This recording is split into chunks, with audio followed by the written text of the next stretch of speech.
Então aí é um caminho dentro desse planejamento de gestão. Bem como colaborar para o desenvolvimento de políticas. Novas demandas para a infraestrutura das cidades.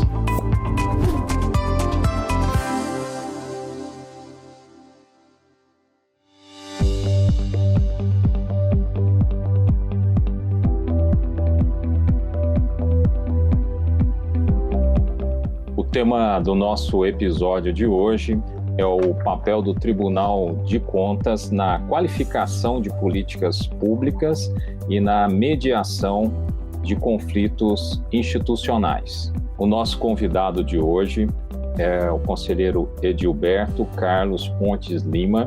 Ele é conselheiro do Tribunal de Contas do Estado do Ceará e é vice-presidente de auditoria do Instituto Rui Barbosa.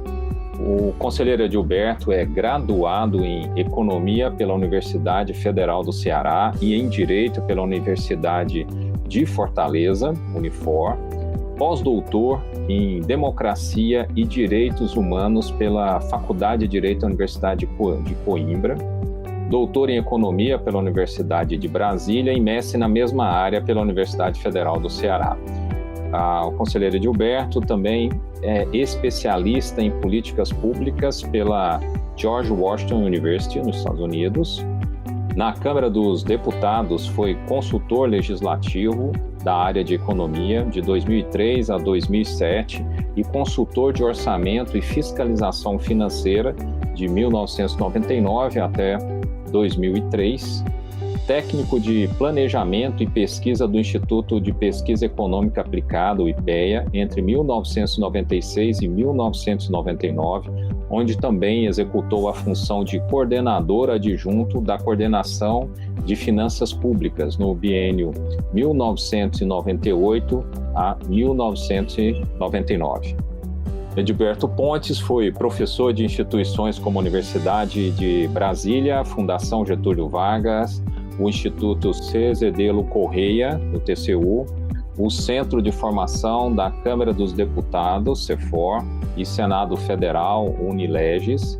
Entre suas obras estão Regras Fiscais, Teoria e Evidência, de 2005, e Curso de Finanças Públicas, uma abordagem contemporânea, de 2015. Aproveitem esse episódio, uma oportunidade para conhecermos um pouco do papel do Tribunal de Contas e como ele é importante para a sociedade como um todo. Então, desfrutem mais esse episódio. Dou as boas-vindas a mais um episódio da nossa série Poder Legislativo e Políticas Públicas. Hoje nós temos o prazer de contar com a presença de Edilberto Pontes. Ele é conselheiro do Tribunal de Contas do Estado do Ceará e é vice-presidente de auditoria do Instituto Rui Barbosa. O Instituto Rui Barbosa é um braço acadêmico dos tribunais de contas, né? Então ele desenvolve um papel muitíssimo importante na formação, tanto das pessoas envolvidas aí, que trabalham com os tribunais, como com todos que interagem de alguma forma com os tribunais de conta pelo país. Então, um papel bastante importante no cenário nacional. E hoje nós vamos ter a nossa conversa com o Edilberto, e ele vai tratar do tema que é o papel dos tribunais de contas na qualificação de políticas públicas e na mediação de conflitos institucionais. Edilberto, muito bem-vindo aí à nossa série, né? É um prazer contar com você, né? Nós sabemos que é um privilégio ter pessoas como você nessa posição, tanto de conselheiro do Tribunal de Contas do Estado do Ceará, como também um importante papel que você tem desenvolvido junto ao Instituto Rui Barbosa, né? Então, é uma oportunidade muito boa, muito interessante para nós contar com você, conversar um pouco aqui com você sobre um tema bastante desafiador, né? A gente tem visto que as questões a população começa a ouvir um pouco mais sobre a questão do legislativo, do judiciário, e o Tribunal de Contas ele tem um papel muito importante na nossa sociedade, né? Então a gente quer te ouvir um pouco sobre esse tema. Então, eu agradeço muito o convite da professora Ana Carla Biacherien, do professor Luciano Vieira, do professor Luiz Fernando. É um prazer enorme participar desse projeto e sobre o papel dos tribunais de contas, né, o tema que me foi pedido para falar.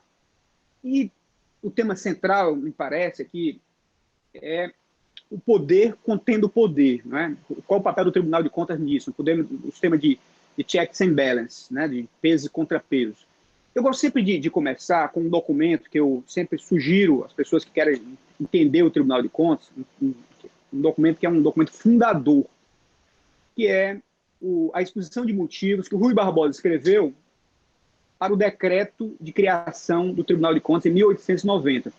Isso é muito interessante, porque o Tribunal de Contas ele surge antes da Constituição da República. A Constituição da República é de fevereiro de 1891. E o Tribunal de Contas, o decreto, é de novembro de 1890. Então, alguns meses antes da própria Constituição. A Constituição vai e reafirma, né, o Tribunal de Contas, ele constitucionaliza o Tribunal de Contas, de 1891, mas ele já existia antes por um decreto do Marechal Deodoro da Fonseca. E agora, basicamente, a preocupação do Rui Barbosa, que é a mesma que permanece hoje. O Rui Barbosa usava uma expressão muito interessante, ele dizia o seguinte: olha, a gente precisa de uma magistratura intermediária. Intermediária no que sentido? Intermediária entre quem executa, o poder executivo, e quem autoriza o poder legislativo. Né? A gente precisa disso, alguém que veja isso. Porque naquela época era muito comum, hoje é menos comum, mas a gente vê vez por outra também, que na minha experiência de julgador de contas, na experiência diária do Tribunal de Contas, mas naquela época era muito comum. Era a realização de despesas, o Poder Executivo realizava despesas que não tinham autorização do Legislativo, que eram muito além das autorizações do Legislativo. Então, ora, se o orçamento surgiu para isso, para controlar o Poder Executivo, né, para controlar o rei, na verdade, né, ele surgiu para isso, então, na prática, o que se via é que faltava uma instituição que fizesse essa supervisão e controlasse o Poder Executivo para que só gastasse aquilo que tivesse sido autorizado pelo Poder Legislativo.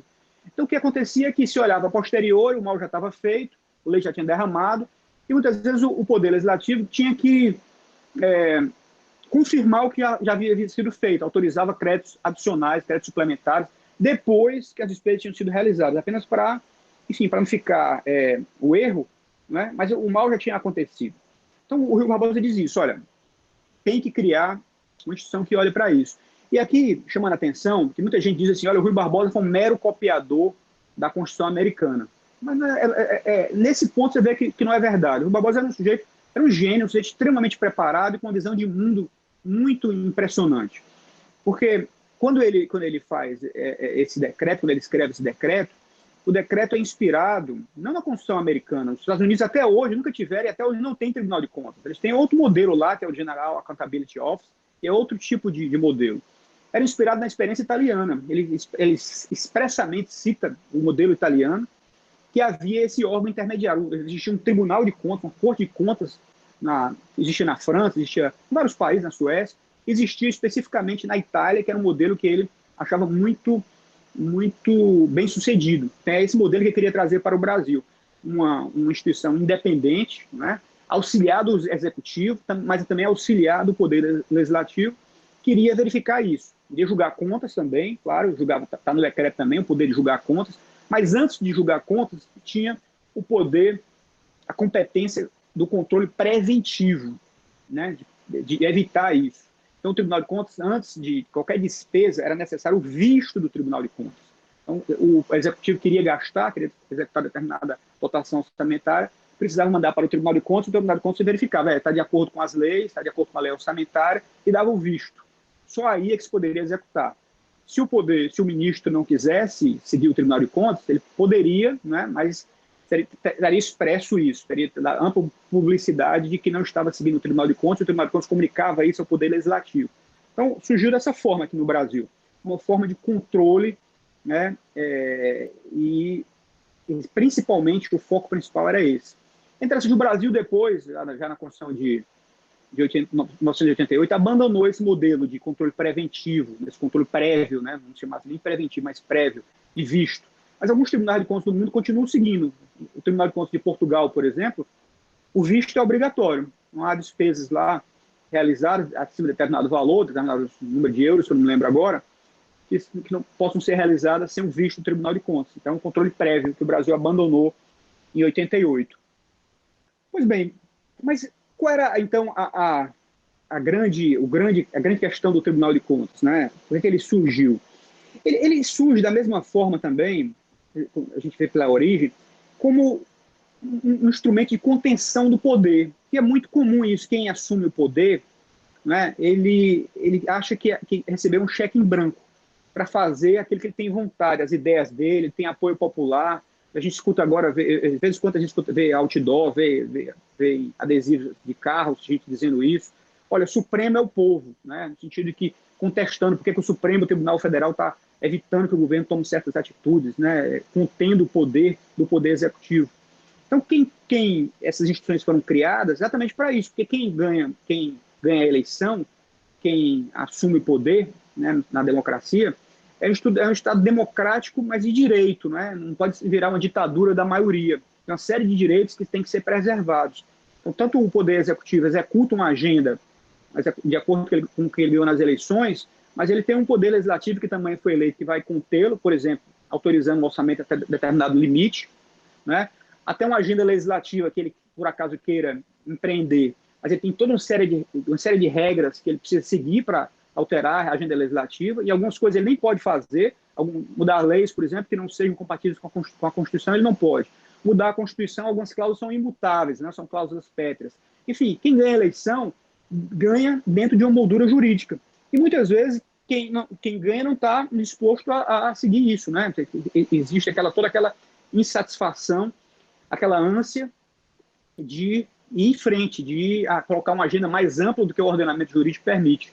Então, quando a gente olha a história, por exemplo, a história brasileira, a história internacional, mas a história brasileira especificamente, você vê que toda ditadura, a primeira coisa que ele faz é enfraquecer as instituições de contenção.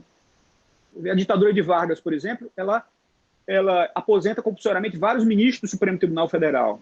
Ela aumenta o número de ministros do Supremo Tribunal Federal. Ela fecha o Congresso durante determinado momento.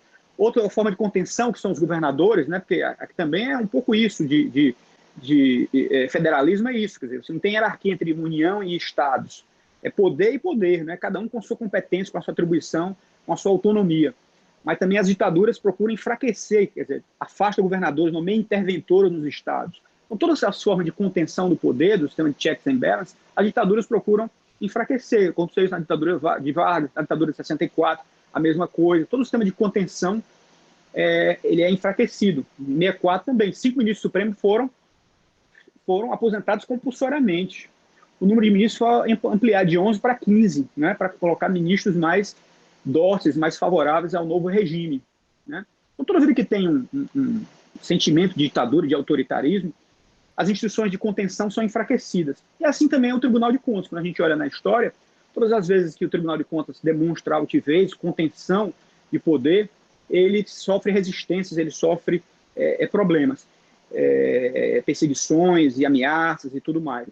Na história recente brasileira aconteceu muito isso. Várias emendas, quando, por exemplo, o Tribunal de Contas da União emitiu um parecer prévio contrário às contas da então Presidente da República, várias emendas surgiram no Congresso Nacional, emendas à Constituição, para extinguir o Tribunal de Contas, para enfraquecer a sua atuação, para diminuir a forma de atuação. É isso, o poder sempre se incomoda com o poder, sempre não, mas muitas vezes se incomoda com as instituições que existem para contê-lo, né, para limitá-lo, lembrá-lo que foi eleito, mas não com um cheque em branco, e que tem limites para serem seguidos, né? E no caso do Tribunal de Contas, ele está sempre lembrando isso. Olha, tem uma lei orçamentária, tem a lei de responsabilidade fiscal, tem a lei do direito financeiro, que é a lei 4.320, e todo o ordenamento jurídico, lei de licitações e contratos, tudo isso, para quem ganha, tem que seguir.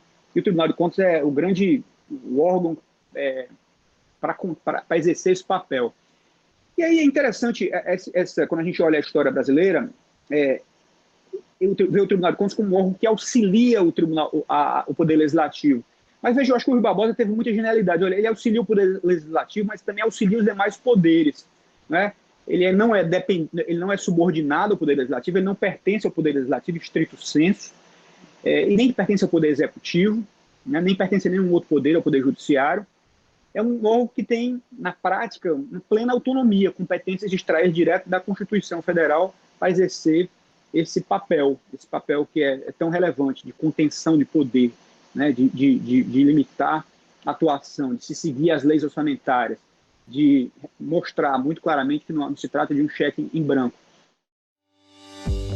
Você está gostando desse episódio? Então fica conosco e assiste o próximo bloco. Aproveita, assina o nosso canal, aciona o sininho e você será notificado de todos os outros episódios.